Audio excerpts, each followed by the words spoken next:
Well, hello there, people. Welcome to another installment of the Unwatched Pile show, where we go dust off that pile of unwatched films that we've bought, and people look at us and are like, "You haven't seen that? Why did you buy it?" I'm like, "It's because it looks awesome, so I bought it, and I intend to watch it eventually." You come to the show, you watch stuff. You watch stuff. As always, I'm Stephen Billings, and with me is the man, Andrew Cabral. What's up, man? What is up? What is up? I'm just getting up extra tabs that I forgot to bring up before the show. Yeah, glad to be back. Episode number 15 of the Unwatched Pile. We're getting it in just at the end of August of 2024 for those of you Yes. listening in the future. It's just me and Steven, if you've noticed so far. Well, usually that's how it always starts, but usually we're introducing a guest into the Right. show. But we had some last minute kind of call outs, and then so I don't want to, I don't like to stress out too much about that kind of stuff. So, the show still runs hot when you got just me and Andrew. So, so it's just going to be us tonight. But as a little added bonus to the end of the episode, we are going to do a little bit, I guess you could say, like an extended version of what we're gonna present tonight. We're gonna have our unwatched movies mixed with our double features, and then we're gonna add on a little bit. We're gonna add on a few more recommendations that kind of coincide with our first time watches, just to liven it up a little bit. So yeah. But I guess otherwise, what's going on? What's going on at Chasing Labels? I haven't. Nothing much. Nothing else. We will be having our next episode or spine number this coming Monday, which I believe is September 2nd. So Good it will, evening, Jeff. it will not give me enough time to really dive into all the stuff that Vinegar Syndrome's going to put out on, I'm assuming, the Sunday right beforehand. I think I just saw their teaser today on their social media about That's what like they've the got worst coming up. nightmare for us It when I was really doing is. like when they drop their slate on the weekend, it's like Yeah, that talking damn about. calendar is your biggest enemy. What's interesting is that that's usually one of our longest shows on Chasing Labels is when we've got the entire Vinegar Syndrome slate, plus the OCN partner labels, plus whatever else has been going on over the intervening 2 weeks in between episodes. But we will be diving into that, plus what else has gone on in the last 2 weeks or so. I know Eureka's dropping this week. I know that we already got Indicator stuff. That big box set from Severin, which they did announce this last week. We'll be diving into that. That's a lot of movies in there. I was correct, and we all kind of assumed it was All the Haunts BRs Volume 2. It's pretty I thought they obvious. would have given it some type of cool, undertitle, but I guess just sell it on the name it All the already. Haunts BRs Volume 2 sounds right to me. Yeah, just It's already a long title, Andrew. yeah, I always forget it also has like a full core compendium. So I always forget that that's part of the title because I never say the whole thing. So we'll be diving into that. Yeah, so that should be coming up relatively soon, like a week from Yes. yesterday. Now that I think about it. Oh, look who it is. Yeah, I know. Mm, Ryan from the Disconnected. that guy. Welcome. Glad to have you. Glad for the support. Yeah, I'm glad we're getting some comments here. Oh yeah, going rapid fire right now. No, but Give it we some appreciate. time. Give it some time. Yeah, appreciate it. Everybody says people trickle in. It's still a little early. But I just actually came back from a trip from Baltimore. I went to go see my baseball team. It was amazing. Love my team. Great game. Got to see some family while I was up there, and it was just good to change it up. Go somewhere where I do not live. Nice. So Traveling can be hectic, but also can be rewarding. I guess it's a nice drive. It's like a 5.5 hour drive from where I'm at, and it's a nice drive. I mean, it's not like the way I take. It's pretty. Yeah, I wouldn't say scenic, but it's nice, but more back roads than highway. So it's a lot of like small towns and some not nice farmland, grass areas. Yeah, it's nice. So oh, nice, yeah. nicely done. Have you how have you been doing with the whole collecting lately? I know you Mm, slowed down a bit since you've departed chasing labels. Have you yeah. been diving back in? Still not. I mean, I don't. There's a reason, for all this. Not just because of, wanting to work on other things, but to just slow down on purpose. The more I'm in this, the more I get consumed by it, and it makes me want to buy stuff. And I'm trying to be a more responsible adult, but I do still Mm, buy stuff. I do still pick up stuff. I don't have anything around me I can show you, okay. but I did pick up the Mexican trilogy from Arrow. I really like that. Um, I got some stuff in for a review that will be put up soon. The Scorsese Faith trilogy. Um, and then I got some stuff from Severin recently, the Opera 4K, and the Creature, the Eloy de la Iglesia film. Oh yeah, Yeah, I know that's responsibilities, right, Ryan? Yeah, seriously. yeah, Um, yeah, I know. Well, actually, speaking of which, yesterday Barnes and Noble started their 50% off Arrow sale, which that Mexico trilogy is part of. So for those of you listening, I guess right now, or for however long that sale is, you can get that set for $50, which yeah. is It's a kind good of a deal. steal It's a great deal. Yeah. for three movies, three Hmm. essentially Arrow releases. Only one of the films is in 4K UHD. That would be Desperado. The other two are I just on Blu-ray. I didn't watch the whole thing, but I watched a good 30 minutes of it. It looks good. Yeah, I've The- heard nothing yeah. but great things about that transfer on there. I mean, I think out of the 3 movies, one could say that Desperado is the best out of the 3. I think it's definitely my favorite out of the 3, so I'm glad that that one got the most treatment when it came to the visual qualities. Um, Pre-ordered. Did I pre-order Seven Samurai on 4K? No.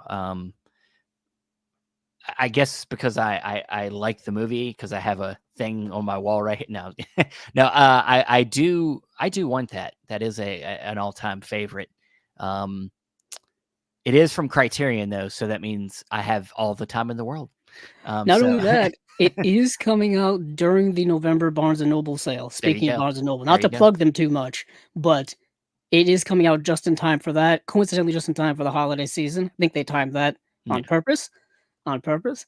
That will be yeah, something definitely that's gonna be a hot seller during that sale. Like, there's for always a sure. hot seller during whether it's July or November.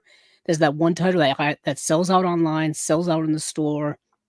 That's probably going to be it, even though Probably. that month was stacked. I just talked about all of that, I think on the previous episode of Yes. Chasing Labels. Because Uh, I'm not on there, I will say just as a quick my thought on the Criterion Collection. Was it 40? oh, the CC40. Yeah, Yeah, DC-40. I don't know what that sets for. I don't know who that sets the for. completists. I mean, I if you've been collecting Criterions all along, like Steve and I have, and many Yeah, of our listeners, you kind of have that whole set already, or at least a good part of it. yeah, I mentioned on the show, I have 37 out of the 40 in my yeah. collection already, so it's like I don't really need that That's what I'm set. saying. Like, I mean, like I guess, yeah, the hardcore completists will buy that. But and it's a cool set, but I'll be honest with you.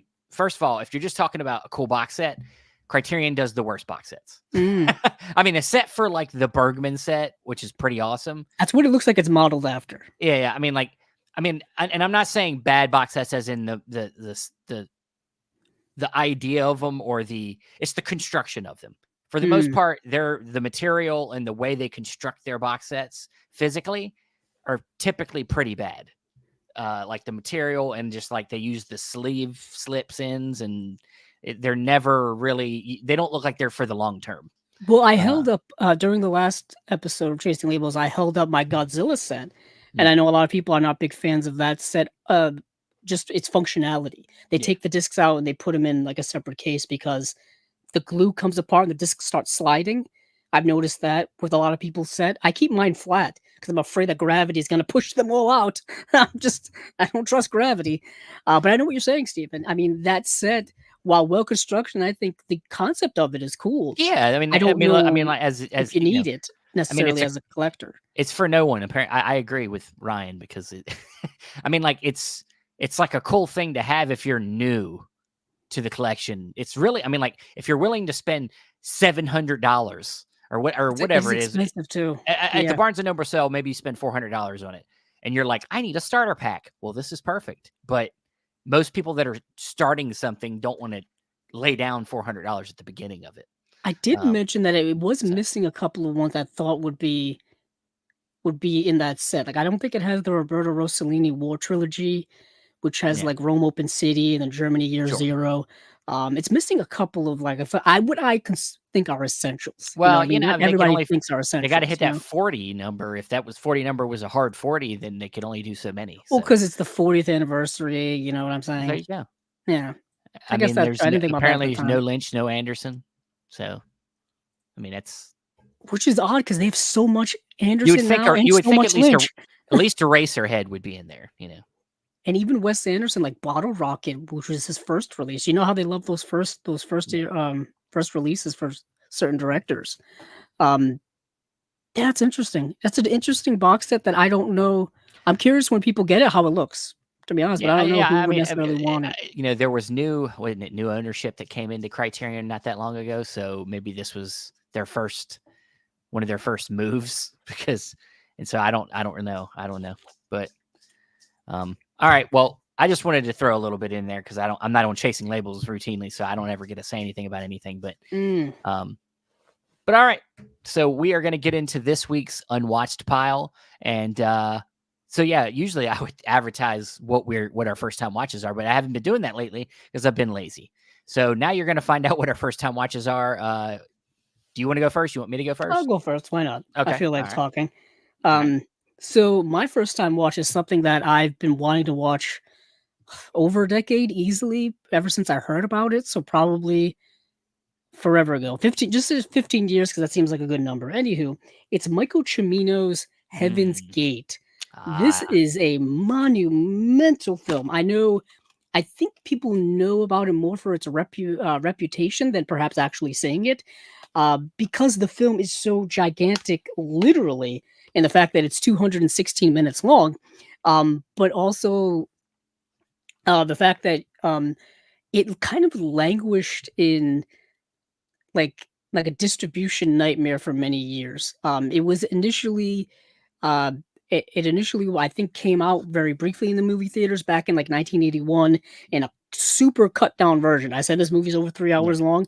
I think they made Michael Cimino cut it down to uh like 149 minutes, something Something like that's that. like it's crazy, like how Yeah, much. they made him cut it down to something like 149 minutes. There's so many versions of this movie.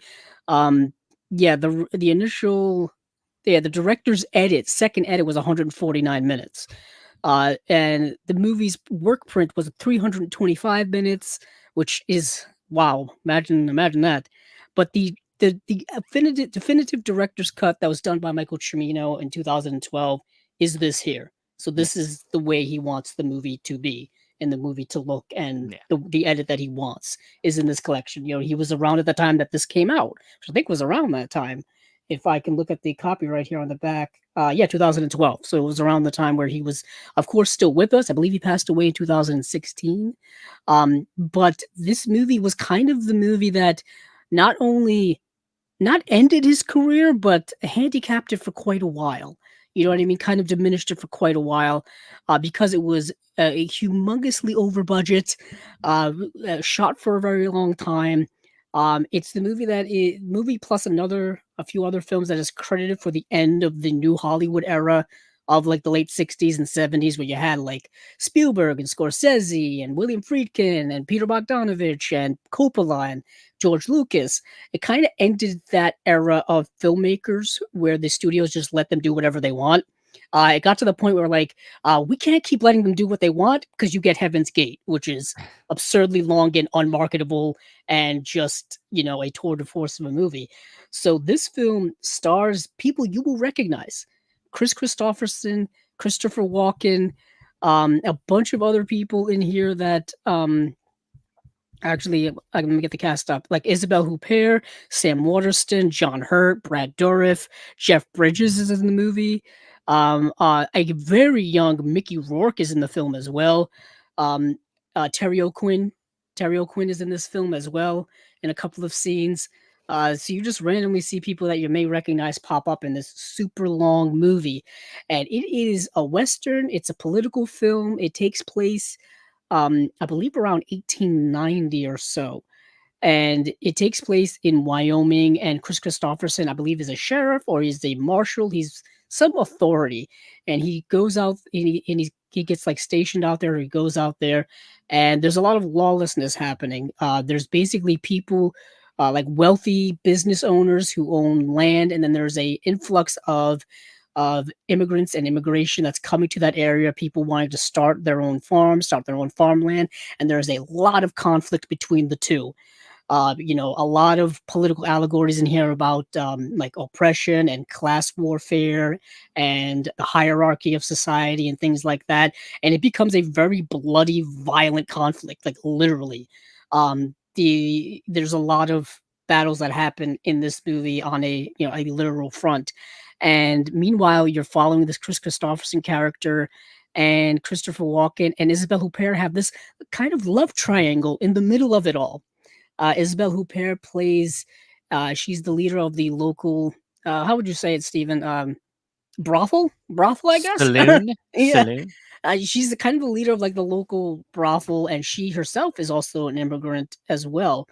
And they don't really say quite where these people have immigrated from. I'm assuming it's kind of like Central Eastern Europe or something like that, just judging based off of their accents and whatnot.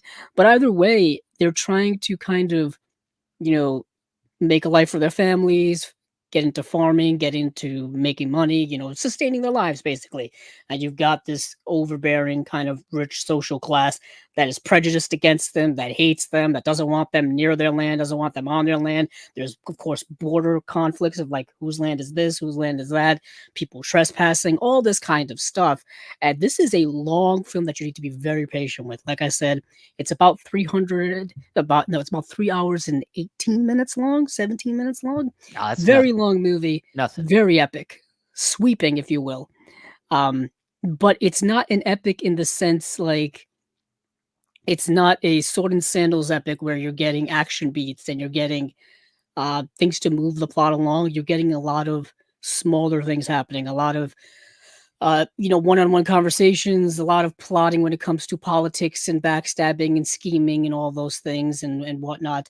Um, I think this movie's kind of important historically, important for Michael Cimino's career, and it's definitely a cinephiles type of film. You can't really recommend this to everybody. Not only because of its length, but because of the way it's structured and the way its content is. Some may say that it is indeed a bloated film. Some could think it's a masterpiece. You know what I mean? So it can vary in range of criticisms and whatnot. But this Criterion edition here is only on Blu-ray so far. It's a 2-disc edition, and as you can see here, 2-disc booklet, the usual things from Criterion. There's a new interview with Chris Christopherson on here. There's, I think, a 30-minute kind of talk with producer Joanne Carelli and Michael Cimino, where they talk about the making of this film and the complications that went into that, with the rising budget and the overshooting schedule and all of those things. Very interesting. It was new at the time, so it's a relatively new type of deal. But yeah, this was one that I bought. Oh, gee, I waited years to buy this. I think I only bought this like 2 I years think I ago. remember when I first watched this, begging you to watch this movie. Yeah, you wanted me to see it just to get my take on it, I guess, or just Yeah, see I what I was thought. begging. I was like, I think it was when we did the Unwatched Pile in the initial run. I was trying to get you to watch this movie as one of the Unwatched Piles, and you kept like putting it off. And I'm like, dude, watch fucking Heaven's Gate. Yeah, I know. Watch Heaven's Gate. It's not a movie that I would recommend people to watch late at night. You got to watch it when you're fully awake and aware. Sure. Don't do what I did and start it at 1:30 in the morning. Not the best time to watch this movie. But luckily for me, that's my hours of operation. Yeah, I really like this movie a lot. I love this type of filmmaking. I love this type of acting. I love the combination of Western and politics and period piece. It's not historically accurate, if that bothers people. that's going to bother that's never the case. I don't think there's many movies that are 100% historically accurate, and I don't think that really takes away from them. You got to suspend some disbelief in all of this. Um, yeah, it's a fascinating film. It really is. The making of may be more interesting than the actual movie itself, but for everyone involved in it, it's such an interesting time capsule piece of the way movies were made in the 1970s. This was before CGI, before computer graphics and special effects and stuff like that. So if there is a large battle sequence, those are all extras in costumes on horseback, etc., etc. You know what I mean? So it's a kind of an old school type of filmmaking that you don't really see in modern times. I know at the end of this, I did that old annoying quote that you hear like old people say now, but I guess we're slowly becoming them. They don't make movies like that anymore. That was my takeaway at the end of this movie. Mm, And they yeah. truly don't. They truly don't. So that's Michael Cimino's Heaven's Gate. Uh, Not the most easiest film to pair up with. So that will be interesting when we get to that Oh, portion of the show. okay. Yeah, it's been a minute since I watched it, but I remember really liking it too. Yeah, I mean, And yeah, I was gonna say down here, Jeff, you are right. It does very much lean into the bloat of it all. I was telling Steven earlier today that this movie kind of has like four endings. Uh, it kind of had it, like you think the movie's coming to a conclusion, like all the plot lines have all come to a head. Everything is kind of coming to its logical end when it comes to plot. No, there's more, and then there's more, and then yeah. there's more. You know what I mean? Did it? Did it? I Did think it? it Did did yeah, drive United Artists into bankruptcy, yeah. because that's another thing when it came to how many different times this movie changed hands over the years in terms of who owns it. I believe United Artists now is a subsidiary of MGM, and then now MGM, of course, went bankrupt years ago. So MGM is now technically part of Amazon, or at least part of their catalog is. So I'm not quite sure who actually owns. Yeah, it's United Artists, MGM. Yeah, so it would be probably part of that, maybe, or because I'm trying to think of what WB owns when it comes to um MGM's back catalog, because they own a bunch of stuff now. It's a whole big mess. I sometimes go down rabbit holes of who owns what now. Um, yeah, it's very interesting of who owns what. But Steven, you go on, or else I'm gonna go down this whole rabbit hole All right. Well, of before we do ownership. that, Josephine popped in, said hey to us. Hey. She's of course reading stuff, watching stuff. Um, that's good, Josephine. Keep doing what you're doing. Favorite first time watches of the summer: Dark City, Good one. '98. Devil and Miss Jones. Friday Foster, Midnight Miracle in Milan. That I love that movie. Mirage, Ravenous, and Shanghai Express. Shanghai Express, the Dietrich and von Sternberg, right? Yes. Yeah. Yes. Good stuff. Good Yeah, it was stuff. all good stuff. She mentioned those over on the recent Chasing Labels episode, and those are all really, really good films. Um, yeah, it's some awesome stuff. Miracle in Milan, that Blu-ray from Criterion is great. If anybody has it, Yeah, Shanghai Express also from Criterion, of coincidentally. course. All right. Well, so I had the film I picked. It's one that's just kind of been hanging around in the collection for a while, and honestly, I'm surprised I haven't watched it sooner because it one of its stars is a pretty well known actor that typically when it's an actor you're very familiar with. You're like, man, I want to see some of his beginning works, and I'm just surprised I haven't gotten around to it. And this is from the Australian. This stars Australian actors. This is an Australian film. Jack Thompson and Russell Crowe in a film called The Sum of Us. This is a Olive Films release. I don't think I might have 3 or 4 of these Olive Films releases, but this is one I hadn't watched. Some of Us came out in 1994. It's based on a stage play of the same name, and essentially it's about Jack Thompson and Russell Crowe play father and son, and Jack Thompson's character is a widower, so it's just him and his son, who's early 20s, still living with him, and he's also gay, but he's not closeted. He's very open, and his father accepts him. They're both very, his father, they're very accepting. He, brings home guys. He doesn't care. It's all good. So a film from 1994 dealing with this subject matter and it being very open and okay was very refreshing. But then what happens in the story is that both of these men at the same time are wanting to do more than just have flings. They both are looking for real love, and so while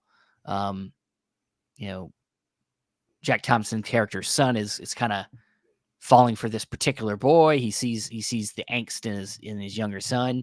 He finds the same kind of angst for another woman, and so they're both kind of going through things at the same time, going through their own relationships. And yeah, it's a really sweet movie. It's also got a little bit of a screwball edge to it. It has some breaking the fourth wall, which I think lends it to very much show that it's kind of like stage play, and that's the main thing. Because it was a play, when they break the fourth wall, it kind of makes it really feel like it was a play. If they didn't do that, I think it could have almost felt like it was just a normal kind of romantic comedy drama. But they add that element in, and I think it kind of makes it more play-like, but doesn't hurt the film. I think it actually kind of gives it a little bit of needed flavor, because it could have been somewhat boring, but they don't shy away from the kind of hard aspects of this film. But the relationship between Russell Crowe and Jack Thompson is what drives this movie.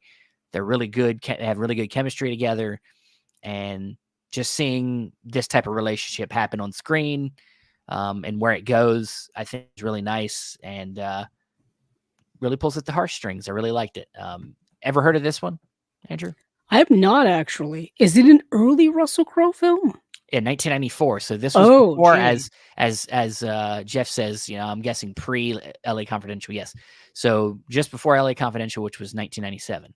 So yeah, this is one of his Australian films before he kind of came over to America and started doing some films in America. So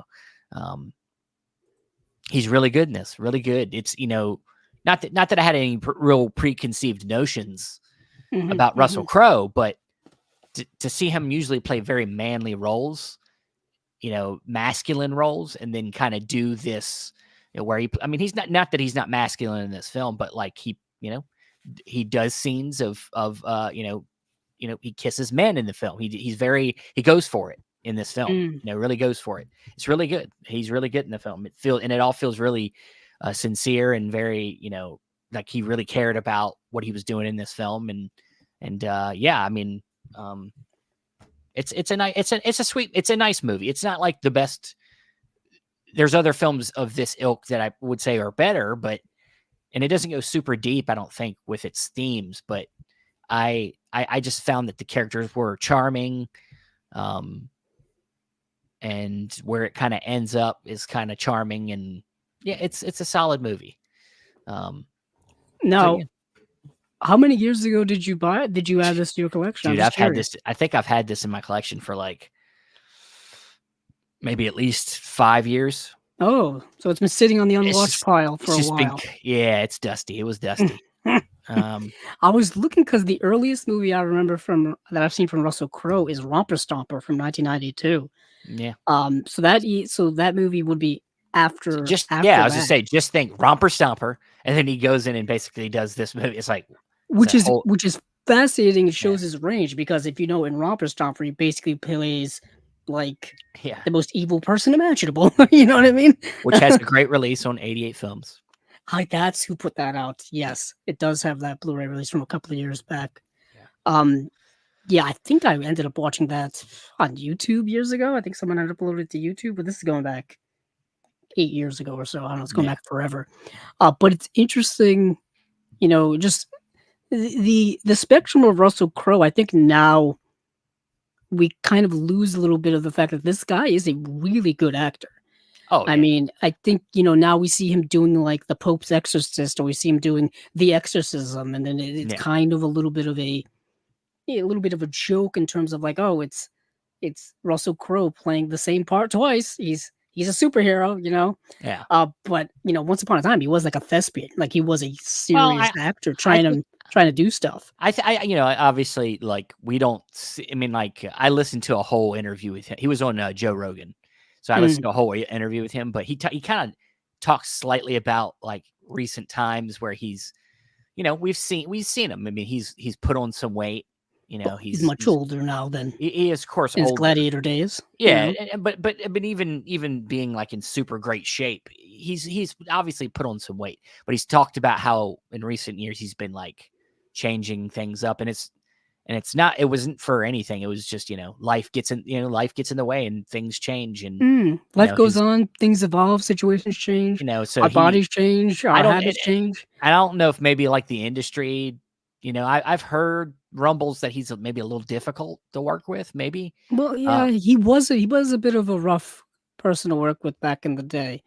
yeah, Um, so maybe he got blocked after a while, yeah, yeah. I mean, it's like potentially. the way Hollywood and things are. Like, Yeah, if you upset the wrong people, they'll blackball you and stuff like sure. that, and they'll ostracize you and whatnot. We won't really notice it as like fans or anything, but like it'll be like an open secret or something. I You think know? he's still got a lot of good years of Oh, acting, sure. and he's popped up in big movies as like in the Marvel movies, and like I he's forgot that he was in Thor: Love and Thunder yeah, as Zeus. yeah, I mean, this is just my incredible bias. I thought he was great as Jor-El in Man of Steel yeah, yeah. and things like that. That's just my personal No, yeah, comic yeah. book loving bias. Then Um, he did that basically that what falling down remake, oh, where what's he that was in. movie? I can't remember what it's called, but it's basically falling down, but he plays the angry, you know, Trying to person, find, oh, the road Unhinged, rage, unhinged. Unhinged. Yeah, yeah, He also was in Boy Erased, which I think which was yeah, very good.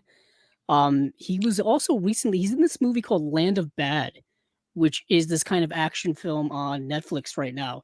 He's really good in it. yeah, He's not really doing an action role. He's like a drone pilot or in the military, and he's kind of dealing with this group of this team that went like on a mission, and the mission goes awry, and he's basically trying to like help the one guy who survived like make it through like that, and he's like talking to him over the microphone, and like they're keeping track of him with drones and stuff, and yeah, he's really good in it. He's really good in it. It's called Land of Bad. I think it only yeah, has a DVD release. I guess, yeah. but it's streaming on Netflix right now. It's Yeah, very good. yeah, it might be anger things. Did he throw a phone at somebody? Is it is it It was called somebody from the press, maybe. Oh, back in the Um, day? yeah, yeah. I Yeah, don't he know, was maybe. doing angry things back in the day. As Yeah, was somebody yeah. yeah, and yeah, the Yeah, nice guys for I sure. think he punched like paparazzi not punch paparazzi, but like got in physical altercations with them back in the Yeah, day. yeah, I think so. Um, I Yeah, remember that. the nice guys was good. Yeah, The Nice Guys was good. Where's my sequel of that? Jeez. I love how yeah, coincidentally what was I watching? Oh, speaking of which, I guess I can plug this. I was watching The Fall Guy when it came out, and I'm watching it. I'm like, this is such a nice guy's vibe. You know what I mean? And I'm like, why can't we really. just get another one of those films? Um, but yeah, like you're saying, like Russell Crowe and all that kind of stuff. Yeah, his early career is fascinating. Before pre Gladiator, I would say pre Gladiator, where he was just trying to make his way in the world. I mean, um, yeah, I gotta go back and watch a lot of that stuff. I'm curious what Yeah. you're gonna pair that movie with, actually. It's funny. We'll get around to it, but We're gonna get to it. I was going one whole other direction, Oh, like I was picking almost like a contrast to this film, but then I went. I like it, like just scanning through my collection. It like at the last minute, I found like the perfect matching. So that's more closer to what the movie is nice instead. shout out, Jeff, for The Quick and the Dead, which I think Yeah, is kind of underrated. Doesn't get talked about enough. no, Um, what's that? Ridley Scott? no, Quick and the Or, Dead is Sam Raimi. no, you're right, Sam Raimi. Sam Yep, Raimi doing like yep.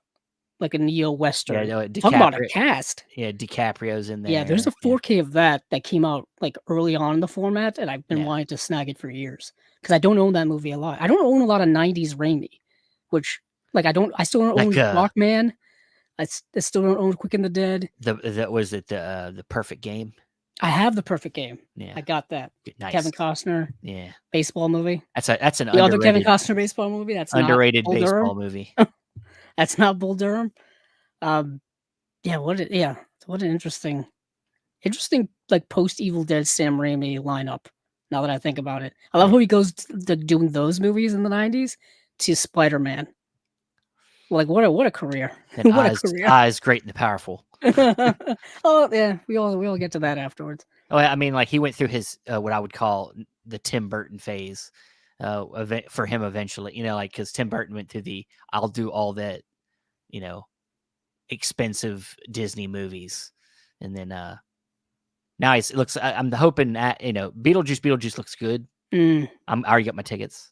Did you? Wow, Yeah, I didn't know you were such a big fan. I love Beetlejuice. Dude, Beetlejuice was watched a lot growing up. Yeah, I watched it a lot growing up as well. I never had it on VHS. Think I have the DVD.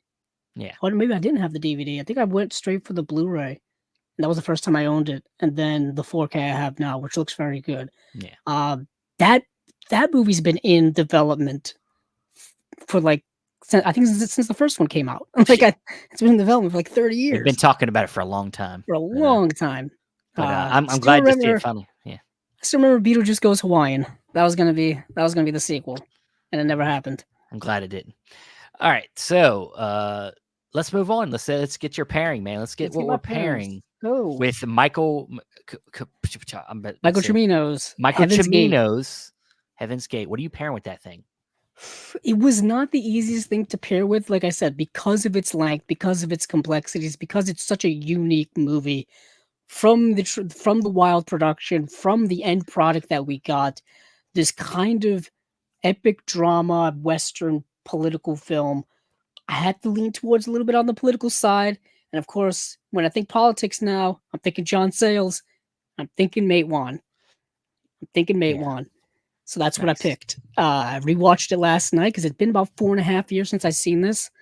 Um, and of course, this Blu-ray came out in I think 2019, and I saw it in January of 2020 before the world ended. And I didn't remember the movie. I didn't remember it. I'm gonna. You give all your choices away by posting You online know what's that you want. crazy, Steven, is I knew you were going to say that as soon as I posted it last night, and I was like, should I take this post down on Facebook? Yeah, Should I yeah. take this You post down? gotta 'Cause I stop know posting Steven's it. gonna. I You know gotta Steven's stop. gonna see it. You gotta stop posting everything you watch, man. I do, but I also like Or at least want with the the social unwatched pile engagement. when it's I also want the involves. social engagement. Yeah. What can I say, Steve? I'm an incredibly lonely person. I need to No, connect to come people in some on. way. Talk to your But movies, man. that's all I do talk to. It's just me and my movies in the wee hours of the night. But Mate One is an interesting movie. I like it. Coincidentally, last time I was here, I did don't even know where it is. I did Lone Star. I did Lone Star movie. He did. Yeah. Oh, gee, about what? Nearly a decade afterwards. Um, and both films are really fantastic. But Mate One takes place in the 1920s. It is very political, and it is dealing with two different factions in conflict with one another. Similar type of situation that's going on in Heaven's Gate, but this one's a little more specific. This one is about workers' rights and about unionizing, specifically when it comes to coal mine workers in Matewan, West Virginia, I believe. That's where it is, like coal Yeah. mining country. And of course, this is the 1920s. This was at a time where workers' rights and unionizing was a very controversial, conflicting thing. A lot of fights going on. They literally call this like the Matewan War, um, of like 1920. I think it's in the 1920s. Yeah, they call it, yeah, of that time, because there was literally armed conflict to deal with this. Um, and yeah, like Jeff says here, coal mining is a tough as nails job. Yeah. It still is to this day. It still is to this day. We've heard all kinds of horror stories, not only of people working in coal mines, getting stuck in coal mines. But what happens to them working in coal mines so long? They get a lot of respiratory diseases, a lot of lung diseases, all that kind of stuff. It's a rough job, and if there's no protection rights for them as workers, they'll just basically get worked to death. You know what I mean? If you don't have some type of um, restrictions, if you don't have some type of regulations in place, the companies that own the land, that own these coal mines, will work their people, straight to the bone. You know what I mean? So this movie is really about a lot of that stuff, and it's a very personal film because you're dealing with families, you're dealing with wives and husbands and children trying to survive. So it's a very humanistic story from that perspective, which I think is a lot of what John Sayles has done throughout his career, like kind of getting to the root of the political ideas based off of personal perspective, based off of the what's literally affecting the blue collar worker and stuff like that. So this film here has a quite a cast in it. Actually, a lot of John Sayles regulars in here. Let me go check. I almost forgot what I was talking about. Chris Uh, Cooper. Chris Cooper's in the movie. Sam Waterston's in the film as well. Um, let's see, James Earl Jones is in the film as well. Um, that's an interesting kind of racial perspective that comes to this movie. Mary McDonnell's in the film. David Strathairn. Um, yeah, Sam Waterston's not in this film. I was thinking of David Strathairn. They look very similar. Play very similar character actors, coincidentally. Um, let's see who else is in the film. I think that's about it in terms of people who are recognizable. But It's this movie was made it was for super low budget. and it was Chris Cooper's debut. Apparently, Oh, I didn't know that. apparently Um, Jeff's that's what Jeff K said. yeah, Chris Cooper is the kind of union man who comes to Matewan and to get the local people to unionize. It's a hell And of of a course, debut. Hell of a debut. hell of a debut. And Yeah. there, of course, is a significant conflict between the people who own the land, the company. They just call it the company that owns the land, owns the mines, and how they treat the workers and all this kind of stuff. Um, Complete opposite of a film when it comes to production and budget. I think this movie was only made for like $4 million. It was super low budget for its time. Yeah. Even from modern perspective, that's super low budget. Um, but it's it's interesting just what John Sayles was able to do on such a low budget, very small, very small in scope, but just very large in terms of its themes, in terms of its storytelling, in terms of its like historical perspective and things like that. It's Yeah. kind of interesting how John Sayles and Michael Cimino kind of making movies around the same time, but completely different set of ideas when it comes to filmmaking and things like that. But Matewan is fantastic. I think if anybody is starting out with John Sayles, it's kind of a good place to start. You get a lot of what his films are really about.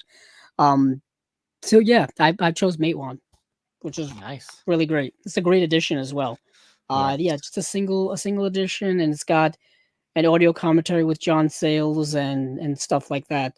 Um, all new special features really on here, which is really nice. I think this movie had not really been in circulation too much by the time this movie came out. Same thing with Lone Star. I talked about when I talked about Lone Star last time on Unwatched Pile 14.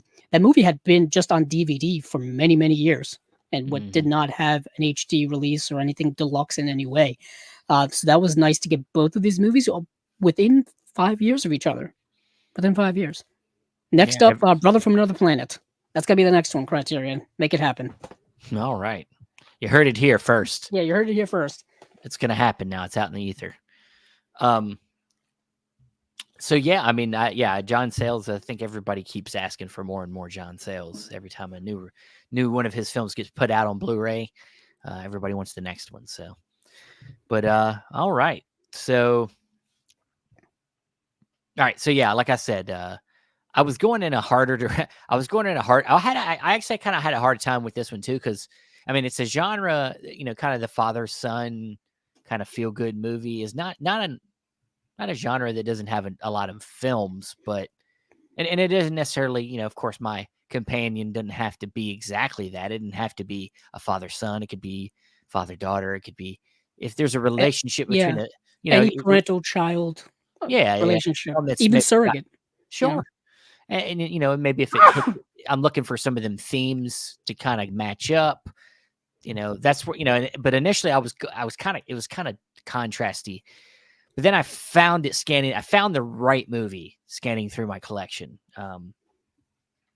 I don't think there's any other movie in my collection that was going to pair up as nicely as this film will. And that is the film starring Steve Carell, Dan in Real Life. Wow. A film that I don't think many people either remember or have ever seen, or I don't know. It's kind of like one of them like little hidden sweet gems, I think, of a film. I know you've seen it, right? I've not seen it. You have not seen Ironically, this film? it's shot in my state. It's What the shot hell? here in Rhode Island, and I believe if you look at the director, that's what's his name's father? Peter Hedges. Yes, Lucas Hedges' father. Yeah, is there the you go. director of that movie. There you go. Yeah, you're really messing up, man. You haven't watched this movie. So Steve Carell plays a widower, very similar to our Jack Thompson character from the Sum of Us. And in this case, though, he has 3 daughters.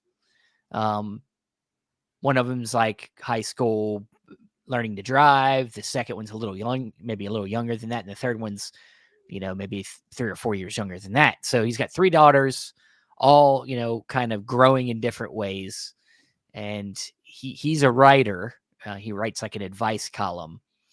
And in the film, they decide to, they're going on a family trip up to, where Andrew lives. I believe it's in Rhode Island. I don't know if the film technically says it takes place there. I can't remember, but let's just say it does. And they got to go up there to have kind of like a little family reunion kind of thing. And, as he's dealing with this, he's dealing with loneliness. He's dealing with, the fact that he's got 3 daughters that are all growing up and, not growing up without a mother. And he's kind of dealing with the ideas of that he doesn't know what he's doing. He's overwhelmed. And so, he keeps getting pressure from people around him to get back out there, start dating again, because it's been a while.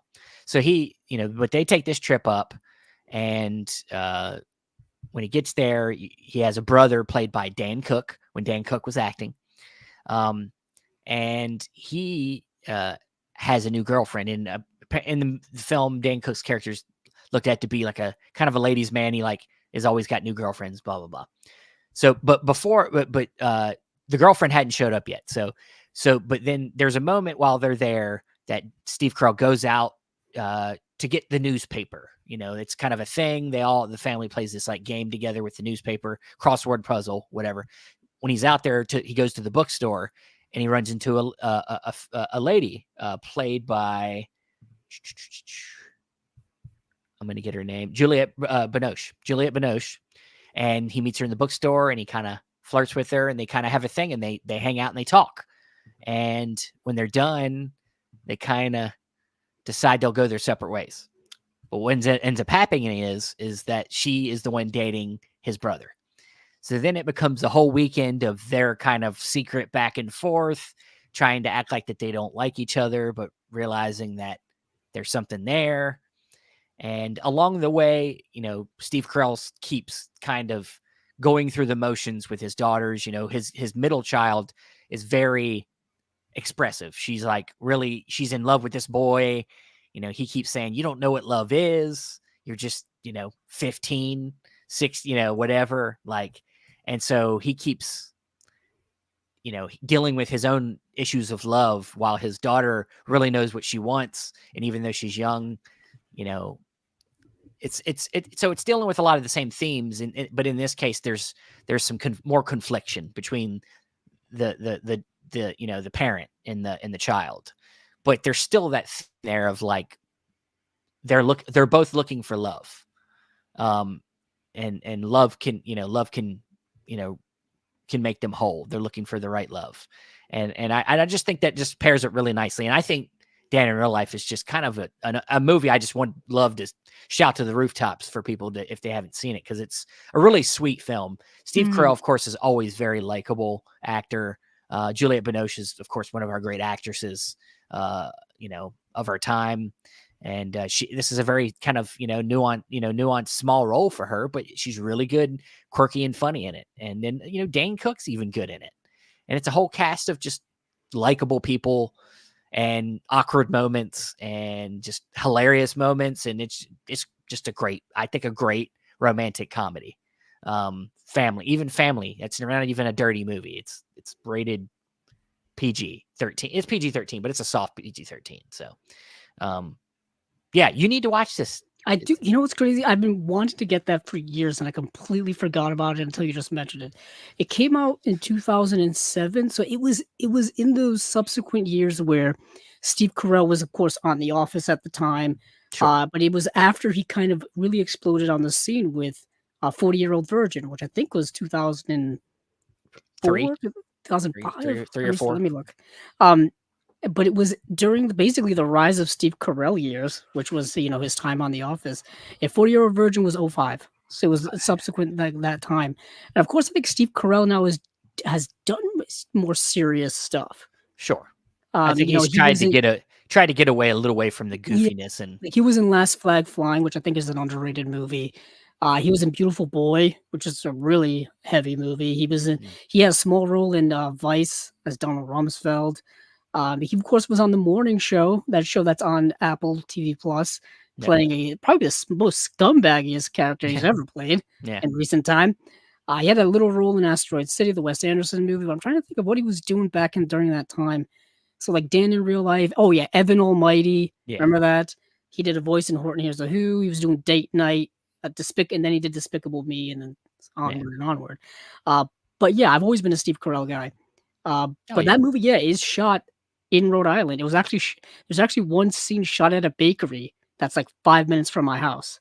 It's awesome. Right across the street from the bank I go to. It's next door. So it's very, very close to home. I think they shot a lot around the southern part of the state where the ocean is, where it's kind of the wealthier part of the state, like Newport, Jamestown, places like that on the ocean and whatnot. Those are the vacation spots. Northern part of the state, not so much. But it's a movie I remember when it came out back in 2007. Dan in Real Life. I actually have the movie poster too. Wow. From back in my that's a hell of I was working there. I was working. There's no way most people have that movie poster. Like that doesn't seem like one people would collect. When I was working at the movie theater at that time, this was in my senior year of high school. So it was in my height of going to the movies and seeing everything that came through, and every poster that came through, I'd try to take home. I have 300 of them. So nice. I have a good range in that time period. That 2000s era, which as the years go on now, is becoming like retro for people. That's the retro era now. We've made it to our childhood, Steven, or our formative years, our teenage years are now becoming what the young people like to call retro. It's all coming back around now. I can't believe The Departed is about to be 20 years old. Yeah. I mean, that's kind of. I remember watching that. I have that poster too, and I was in the theater by myself watching that movie. Yeah, that must have been nice. It was nice being by myself. Yes. Oh yeah, that was 2006. So it's gonna be in 2 years we'll be coming up with that. That reminds me, I still need to get that movie in 4K. I wanted that for so many years, and then it came out, and I've completely forgot to buy it. It came out earlier this year. This is why it's all flooding back to me. This is what happens when we pair up, man. Things go, things very get much crazy. So. But yeah, so we're gonna extend this a little bit to talk about maybe a couple other films that maybe fall in line. So if you want to do a triple feature or a quadruple feature, since we just talked about mine, you kind of mentioned one of my ideas. Another Steve Carell, Beautiful Boy, was my extreme contrast version, because this is a father-son story, but in this case, the son is going through drug addiction, and so a lot of the film, Steve Carell, who obviously really loves his son, also figures out that maybe he's part of the problem in a way. Like he's Mm, so I guess you could say, so he's so obsessed with his son that he's kind of maybe like, kept him from feeling like he could be his own person, mm, in a way. But like, more than anything, god damn it, if this isn't a hard movie to watch for the it drug, really is. how hard it is, how difficult being drug addicted can be. Like, I think it really, I remember seeing this in the theater, like coming out being like, they really, I think, got to the root of drug addiction in this film. Like how when you're an addict, you never stop being an addict. Like That's very true. like it's, even if you've went years without taking drugs, you have to always be on yourself, or you could slip up and it could all go away. And that's, it's just that kind of urgency, that kind of stress, that kind of um that's all in here, and you feel it through the whole film.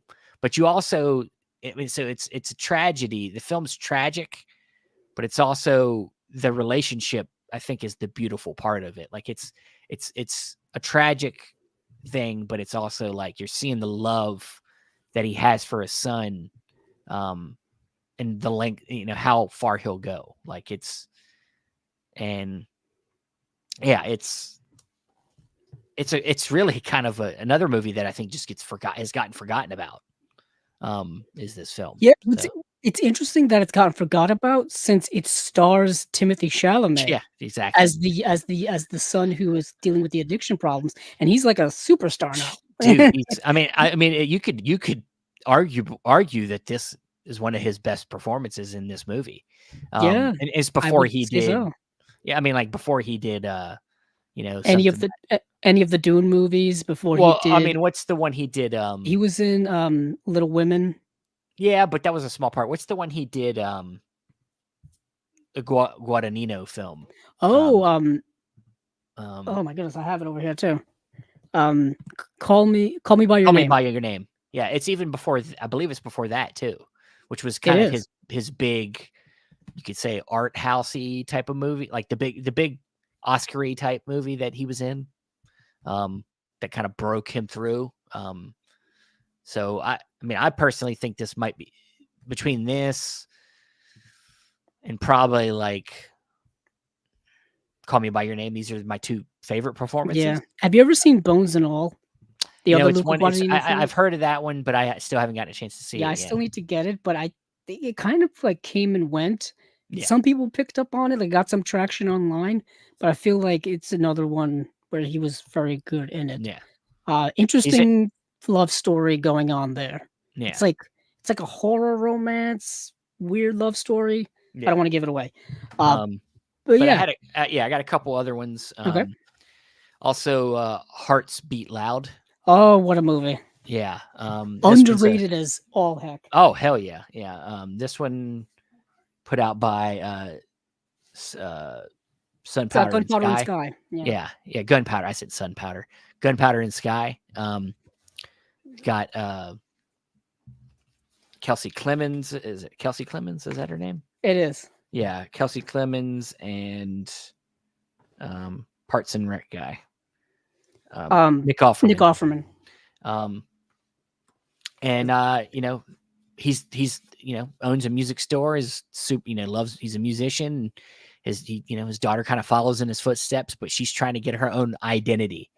At the same time, and it's just a beautiful little small, anything that has music in it that has that kind of it's an indie movie. It's an indie vibe movie. It's great. Yeah, it's another great father and, in this case, daughter film. And then the last one I have, it doesn't really fit the mold completely, but I chose it because I feel like it has the vibe. It doesn't necessarily have all the themes or like the situation's not the same, but I feel like it has the vibe that this movie, and it has kind of a play. It feels like it could be a play, and that's the film This Is Where We Leave You. Um, Oh, okay. you know, That kind of family movie. yeah, Yeah. the family, kind of they're there for a funeral, and so it's that not in this case father, daughter or father son, but like sibling love. So it's family love trying to. They're all going through different things with their own families, and it kind of is a amalgamation of a whole bunch of different things. But I think it has that vibe that the sum of us kind of brings, where they're, even though they're all kind of going through different things, they're all, some of them don't like each other. They're all still there for each other, no matter what. So it has that thing to it. But and it's another movie I think that's kind of underrated that nobody talks about. Mm. So I think this is a Sean Levy. Is it a Sean Levy film? Is it Sean Levy? Yep, Sean Levy. I remember that film when it came out. And talk about an ensemble cast. Great Yeah, ensemble cast in there. yeah, Also, when you bring up that film, I think of the movie August Osage County, sure. the one Yeah, that based on. I think that's the Tracy Letts play that's based on. But yep, that's like a family drama type of situation. Also, obviously based on a play. yeah, So it's very stagey. yep, That's another great cast in there as well. for Uh, sure. for me, I could, like I said, I had a tough time pairing, Heaven's Gate up with things, but I went and grabbed some things that I thought would pair up with it. Kind of an easy pairing. A Fistful of Dollars. I Mm, was gonna go with the Good, the Bad, and the Ugly, but I feel like A Fistful of Dollars pairs up with Heaven's Gate a little more closer because it is dealing with two different factions that are in conflict with one another, and there's someone kind of caught in the middle, which is what happens in Heaven's Gate. Is that the Christopher Walken character, Chris Christopherson, and Isabel Huppert character are kind of caught within this hellstorm of conflict in the area. And this movie, somebody kind of willfully puts themselves in the middle of a conflict where you've got the yeah, Clint Eastwood character. This is one of his Manfred. This is one of his the Man with No Name trilogy characters, where he kind of goes into this western town and decides to like manipulate both of these rival gangs that are going at each other. And he kind of gets caught in the middle, gets himself into trouble sometimes. But it's an iconic film with an iconic character. It's set in the old west to the similar time that Heaven's Gate is set in, that late 19th century western vibe to it. Classic film directed by Sergio Leone. It's got the music by Ennio Morricone. Um, I think is Lee Van Cleef in this one as well. Is it? No, Lee Van Cleef I think is in the second and third. He's in the second and third film. But yeah, this movie is just fantastic. This is the Kino Lorber release, 4K release. I've owned this movie twice already. Yeah, twice. I own the regular Blu-ray, and then I own this 4K. Hopefully, don't re-release it again. Don't re-release it again. But the other pairing, if I had to go Fistful of Dollars, Steven, I had to go with Yojimbo because it's mm, the same movie. yeah. Well, yeah, It's similar to it. Um, you say that, Jeff. I haven't seen Duck You Sucker, and I don't own it either. So I got to get that as well. That's like the other one. That's called A Fistful of Dynamite. I think that's what that's called. yeah, I don't own that. I know Kino's put it out. I think only on Blu-ray. That movie doesn't get the same love as the other ones do. As A Fistful of Dollars for a few dollars more, or Once Upon a Time in the West, or The Good, the Bad, and the Ugly. That movie kind of gets forgotten about a little bit. Um, I even think Once Upon a Time in America gets more notoriety than Duck You Sucker. But Yojimbo is the movie that A Fistful of Dollars is based on, or is a remake of. It just happens to be This is a samurai film directed by Akira Kurosawa. Yojimbo is portrayed by Toshiro Mifune, and he comes to like a village, and these two rival gangs are going at each other, and he plays with both of them. You know what I mean? And he kind of gets himself caught in the middle, and good things happen and bad things happen. Um, the Kino Blue is good. Good. I'm glad. The one thing I fear with Kino, as I'm fearing with a lot of other companies now, as soon as I buy the Blu-ray, that 4K is getting announced. yep, Doesn't that seem to be the case nowadays? We're living through those same times where we used to buy the DVDs and then the Blu-rays would get announced. Now we're living through it again. the blues are here, and then the 4Ks get announced. But anywho, I got th- the blues. I know I hear that. But this is the Yojimbo. This is an old Criterion release. I bought this circa 2010. And I think this is one of the discs that got recalled years ago, and I've never sent it in to be replaced. And to this day, I do not know if I should do that at this point. I it was one of those when the disc started browning, and then and then the ends of the disc started kind of flaking away. So I've got to play this and see if it actually still works. If not, Criterion is pretty good about replacing discs from them directly and not having to pay for it. Um, but yeah, I went with the Yojimbo there, kind of cheating, if you will. But then I went with actually what was going to be my direct pairing. This was going to be the direct pairing, but before I thought of Mate One, that is Scorsese's Gangs of New York. Hmm. Yet again, dealing with the political vibes, late 19th century setting. This takes place obviously in the urban setting of New York. You have two rival gangs. You have political issues going on here between like the working class as well as the upper class when it comes to kind of this political street level machismo, like power struggle and whatnot, and which people literally have gigantic brawls in the streets with like makeshift homemade weapons and things like that. And it's fascinating. The setting, and this of course has Leonardo DiCaprio. It has what's his name? Daniel J. Lewis. Yeah, Daniel Day Lewis, one of his famous yelling roles. The one outlier in this film people don't like to give her a lot of credit is Cameron Diaz, which I thought was an inspired casting choice for a Scorsese film of this kind. Definitely her stepping out of her relative comfort zone that she's stayed in mostly throughout her career.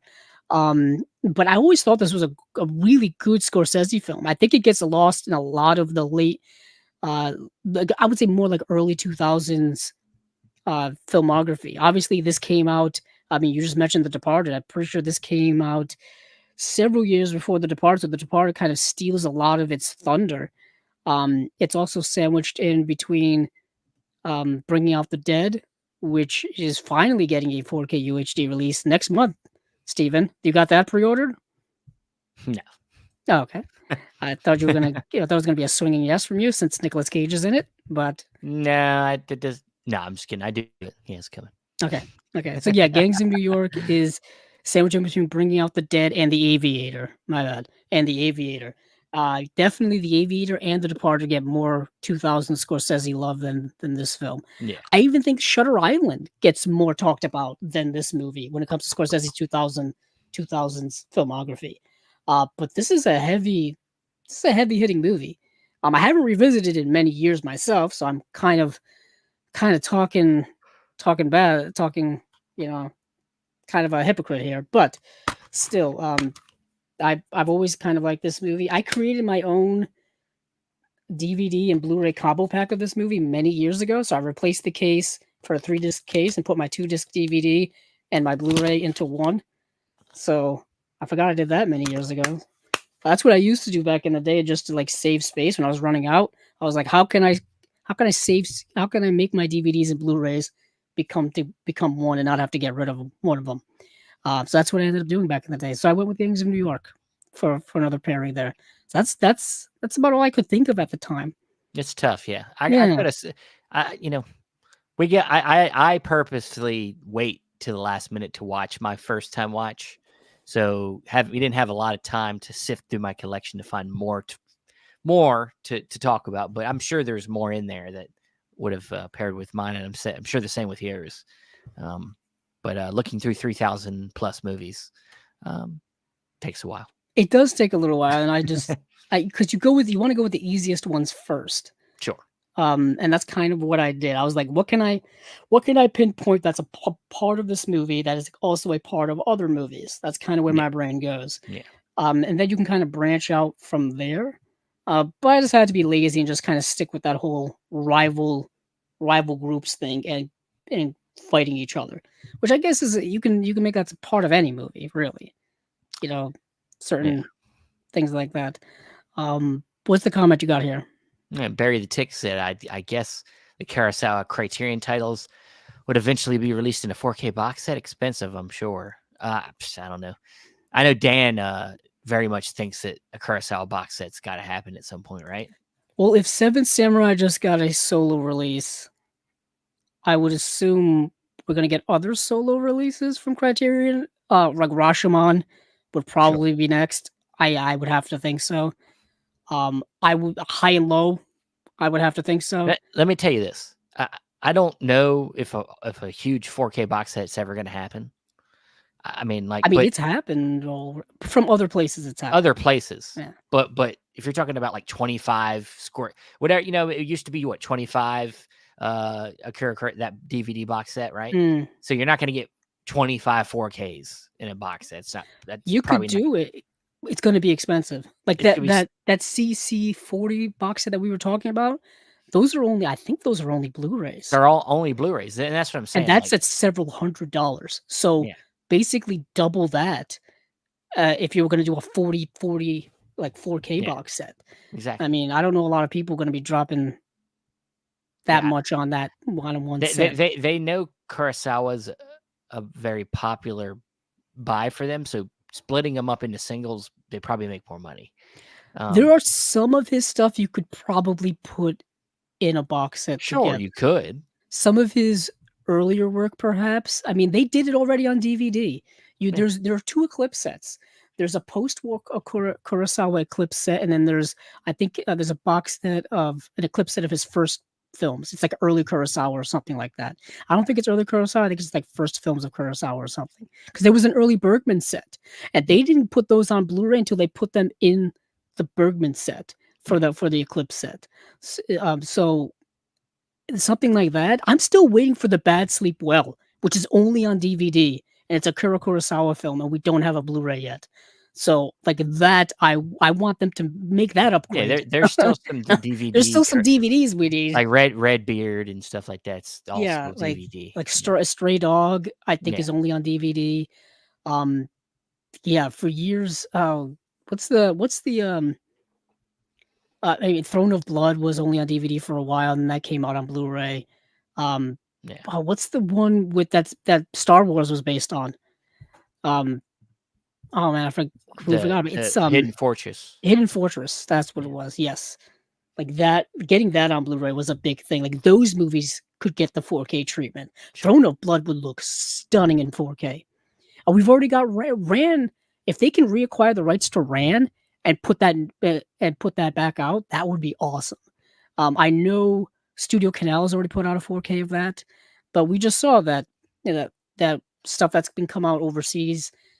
Criterion owns the rights here, and they'll put them out, like with Seven Samurai. Literally a week after Seven Samurai was announced in 4K overseas, Criterion announced their 4K here. It's all a game, people. It's all a game, and we need to have so much patience. It really is. But all I'll say is that everybody keeps talking about like Chris. I want a Satyajit Ray box set, and there's so much of his films that just still haven't been released yet. So there's a late Ray Eclipse set. That'd be a nice just upgrade. But there's to so much in between. And there's a lot of stuff in between that they have the rights hasn't to. even ever had any kind of releases at all. No, there's a lot of that stuff. So. I mean, I thought with the Apu trilogy being such a big hit, they would do something else with that. But I don't think they released a Ray film. The newest, the last Ray film they did was Devi. Oh yeah, that was Devi. And it's like 3 years ago now. Yeah, Devi. I forgot that Devi came out. I have it. I think it's it's somewhere. A lot of that all that great stuff that's like for his first 10 years of his career. So they've put out like Hero and Poo Trilogy and Devi and Devi came out in 2021. And the what is it called? Well, there's Charulata. My favorite is The Big City. The Big City is great. Did you mention what was it, My Hero? Yeah, Hero. It's Hero, and it's like after that, there's all these other films between that, and they did a late race set. They could be doing. There's a huge chunk there. That's missing. Huge chunk. The chess players in there. They did that one. Like they need to do more of his stuff because I believe they have the catalog of Ray. So I'm looking for that shit. That's the set I want. Is I want Yeah, that to is kind of the set I wanted. There's a lot of other sets that they put out recently that I haven't gotten. I like a couple of. I think there's like the Eric Romer set, another Eric Romer set. Um, yeah, there's a lot of those sets that I've been waiting to grab during the sales. The thing is, my store never has any of those anymore. Like I no, don't know if your store it's got any sets anymore. They didn't I have haven't been there. any during this past sale. Yeah, Granted, usually when they have them there, they wrap them in the spider thing and that just destroys them. yeah, they Uh, destroy half of them. they Yeah. just destroy the sets and it's not worth buying there. But still, um, definitely something to look forward to. November will be here sooner than we think, so that'll be exciting. Start saving now. If I had to suggest to people, there's so many sales this summer. This has been the summer of sales. The Mm. summer of sales. Um, but Steven, you got anything else to line up? I know we will be doing Unwatched Pile again next month, which will be September. We should have a guest next month. So Right, we should have a guest next month. If yeah, you haven't listened to the most recent episode of Chasing Labels, it is still available via the stream. I did have some technical issues with it at the time. My uh, my camera crashed on me in the middle of it. That was fun. Thank goodness for the people who were here watching that told me. yeah, I was in the middle of talking. I was talking about something, and then I looked up, and I'm like, oh, I'm not on screen anymore. I'm not on shit. screen anymore. Um, so I had a little technical difficulties, but it looks fine now. It's not Yeah, doing good. anything. I think I just had way too many tabs up, and my computer just Yeah, overexerted itself. maybe. But yeah, That's my that is story. I'm sticking to it. it. That is it for this unwatched pile. Of course, like Andrew's talking about, watch out for Chasing Labels next Monday. Of course, keeping up with the page. Andrew's been doing a lot of little short videos over there. I might hop in on some of them soon. Look out for some more Blu-ray reviews coming up soon, and hopefully soon I'll have an update on Movie Mutations, which is a new project I'm working on for the channel. So hopefully we'll have more on that soon. But yeah, go to our podcast feed, follow that. Stay if you want to just hear some audio, and follow us on our Instagram and Twitter. With that said, everybody, thanks for watching. Thanks for listening. Thanks everybody that was in the chat tonight. And hey, get out of here. Bye. Get out. Watch movies. Watch movies you haven't seen. Don't watch The Dark Knight for the 20th time. Watch a new movie.